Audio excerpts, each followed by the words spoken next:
what's going on, y'all? T-Bob here. And Jake as well. And you're about to watch a little OTB LSU. We're going to give you all the latest, greatest between LSU football, baseball, women's basketball, softball, and everything in between. Bottom line, if you want to talk Tigers, keep it locked, subscribe, like it, and we hope you enjoy it. I have some more spring game thoughts from rewatching some of that film, Jake. Again, I remain impressed with Garrett Nussmeier and what you saw out of him. Did exactly what you want to see out of your guy that's been crowned as the one, taking deep shots, taking advantage of some blown coverages from the defense. Again, I think I'm very disappointed in the amount of big plays that we saw given up by the defense, the busted coverage. Again, the one that kind of upsets me the most is still that Caleb Jackson touchdown run. The safeties run fits were pretty inexcusable. And, you know, Jake, it was impossible for me not to have a moment as I'm rewatching of just thinking, like, it's still, like, I know now we're used to it, but, like, it's still actually crazy to see how low this defense is sunk, and this D-line specifically. I mean, in my lifetime, this is the biggest group of badasses on the team every single year I was at LSU. I mean, I would kind of back that up for me, too. Dogs. Like, just during my time, you had Claude Roten, Kyle Williams, Glenn Dorsey, Ricky Jean-Francois, Melvin Oliver.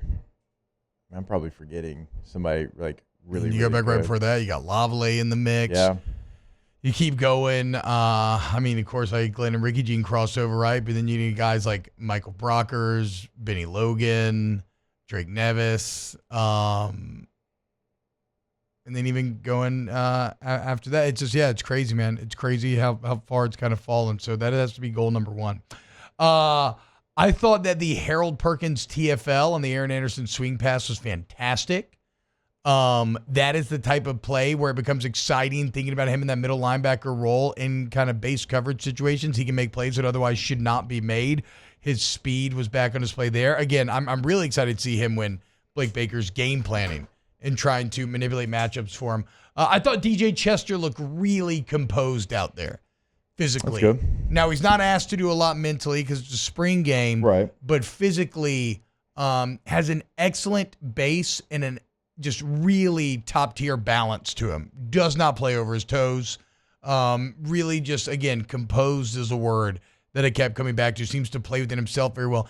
And then with Chris Hilton, I think he's right on the edge. You know? He's right on the edge.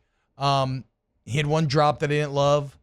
He had what should have been during the offensive script, a touchdown in the back of the end zone, but he just toe taps a little bit out of bounds, right? Like he's doing everything to get up to the big play catch point. I just need to see him by fall time be ready to follow through more consistently. And like we talked about yesterday, like it doesn't even have to be like this one player fits this one thing that you need, but we're thinking probably 3 or 4 guys to fill those roles, whatever it might be. And it might be a different guy every game. I don't know that you're going to have receiver 1, receiver 2, receiver 3, receiver 4. I don't know that it's going to be defined like that. I think you have a receiver 1 right now in Kyron Lacey, and then everybody else after that, it might change from game to game. Yeah. Now, again, I'm not even saying that as a negative thing. Like, you can have successful teams that is the case. But it just needs to make sure, hey, we got a guy for this role that can step in and do these things. Like we talked about yesterday with Hilton being that old Benny Brazil from 2005 guy who it's only 300-400 yards receiving, but when he made a play, it was a big play and a game-changing play. God, see, but that's the thing, right? I think he's on the edge of being able to do more and maybe be that number 2, but he's going to need to show a bit more consistency. Though Jared Brown had a couple nice plays of coverage, shown Washington flash a couple times. Gabriel Relaford flashed against that second offensive line. So, okay, spring overall. I still got LSU slotted at around 15 going into next year, and they're going to have to prove it to me that they can be better than that. Wow, Jake, what incredible takes. I mean, those guys, they're just the best. I think so. And if you think so, again, hit the like button, subscribe, ring the bell so you get notifications when we post every single day here on OTB LSU.